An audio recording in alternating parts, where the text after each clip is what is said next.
dark, cold world out there. There's a time to live and a time for a man to die. There are places for dead men in the earth and the sky. Don't you venture too far now, 'cause you can't come back from the place where the good guys always dress in black. When you go to the old saloon at the dead South End, gonna find you a man there wants to be your friend. If you dare to deny his wish, you'll be dead by dawn. So give him a drink and a smile and then move right on. Hello, I'm JC, and welcome to another episode of Legends of Texas, Truths, Myths, and Ghost Stories. This is episode 4, The Rogers Hotel in Waxahachie, Texas. The history of this historic hotel goes back as far as 1846. Emory W. Rogers is considered the founder of Waxahachie, Texas. Originally, he built a log cabin on the very site of this hotel. In 1849, Rogers received a grant of 640 acres along with the North Fork of the Waxahachie Creek. This established the seat of the then newly created Ellis County. In 1856, the first Rogers Hotel was erected by Mr. Rogers on the same site. It was a 2-story hotel, but a fire in 1881 destroyed it.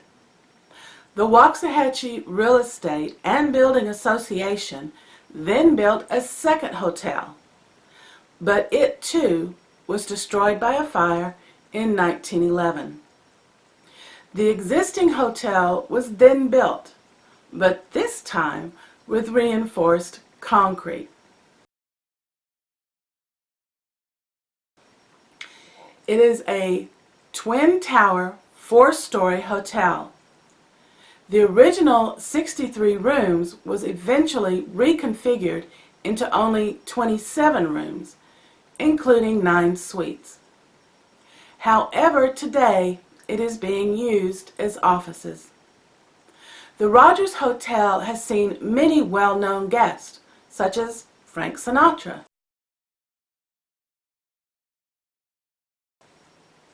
It was once used as spring training facilities for such teams as the Detroit Tigers, including Ty Cobb. It is even reported that once Bonnie and Clyde were spotted there.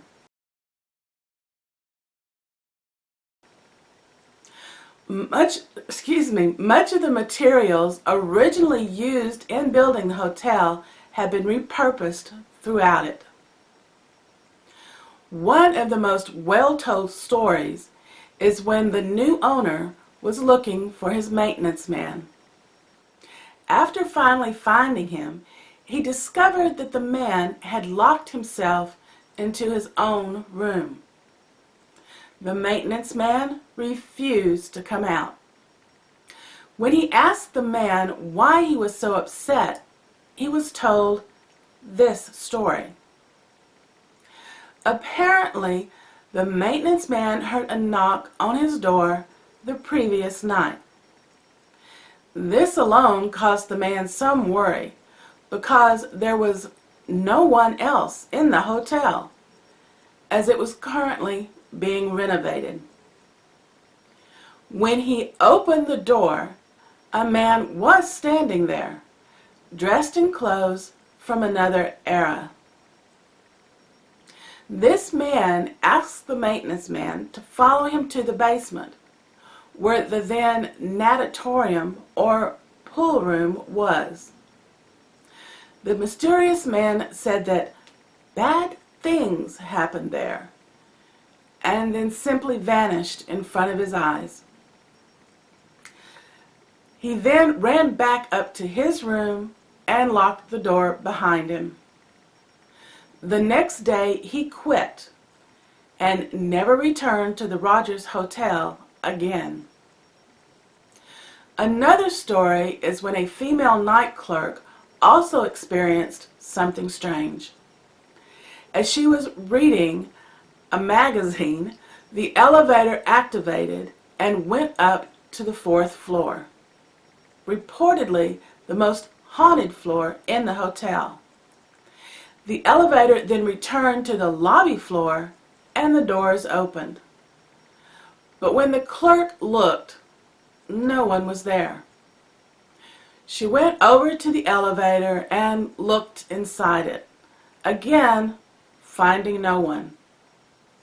When she turned around, there was a young girl in a white floor-length nightgown standing in front of the desk. She didn't recognize the young girl, and they continued to stare at each other for several seconds. The clerk then asked if she could help the young girl, and the girl turned, ran up the stairs, and vanished into thin air. The clerk was so unnerved by this experience that it was all she could do to stay there until the next morning. Previous owner of the hotel tells of several stories told to him by the cleaning staff about strange things happening on the 4th floor, again reported to be the most haunted area in the hotel. They would hear voices and footsteps in the hall and in certain rooms. When they would check it out, they couldn't find anyone. One housemaid became so afraid that she quit, rather than ever having to go up to the 4th floor again. These hauntings have even extended to the hotel guests.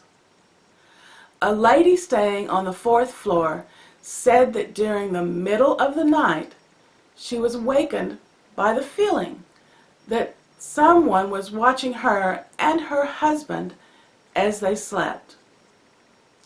In the dim light coming through the windows, she could see a man dressed in period cowboy garb standing at the foot of the bed.